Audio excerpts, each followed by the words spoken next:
বাংলাদেশ জাতীয়তাবাদী যুবদলের ৪৭তম প্রতিষ্ঠা বার্ষিকী উপলক্ষে কুমিল্লা সদর দক্ষিণে বর্ণাঢ্য র্যালি ও যুব সমাবেশ অনুষ্ঠিত হয়েছে। মঙ্গলবার ২৮ অক্টোবর বিকেলে ঢাকা চট্টগ্রাম মহাসড়কের নূরজাহান হোটেলের পশ্চিম দিক থেকে র্যালিটি শুরু হয়ে পদ্মরাবাজার বিশ্ব রোড এলাকা প্রদক্ষিণ করে। পরে সেখানে এক যুব সমাবেশ অনুষ্ঠিত হয়। সমাবেশে প্রধান অতিথি ছিলেন কুমিল্লা দক্ষিণ জেলা বিএনপির সাধারণ সম্পাদক আশিকুর রহমান মাহমুদ ওয়াসিম। এই সময় তিনি বলেন, ইতিহাস ও ঐতিহ্যের এই যুবদল বিগত ১৭ বছর ধরে শেখ হাসিনার দমন নীতির বিরুদ্ধে লড়াই করে আসছে।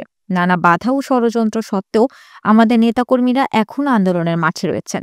আগামী নভেম্বর মাসে আমাদের প্রিয় নেতা দেশে ফিরবেন। আমরা সবাই মিলে তাকে স্বাগত জানাবো। সভায় সভাপতিত্ব করেন সদর দক্ষিণ উপজেলা যুবদলের যুগ্ম আহ্বায়ক আবুল কালাম আজাদ খোকা।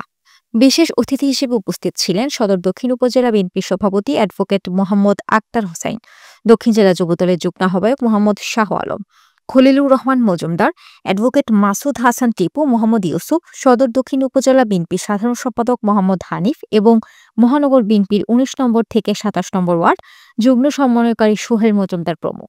অনুষ্ঠানটি সঞ্চালনা করেন কুমিল্লা সদর দক্ষিণ যুবদলের নেতা তারিকুল ইসলাম।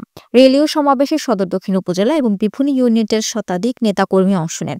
পুরো অনুষ্ঠানস্থল ব্যানার, ফেস্টুন ও স্লোগানে মুখরিত হয়ে ওঠে।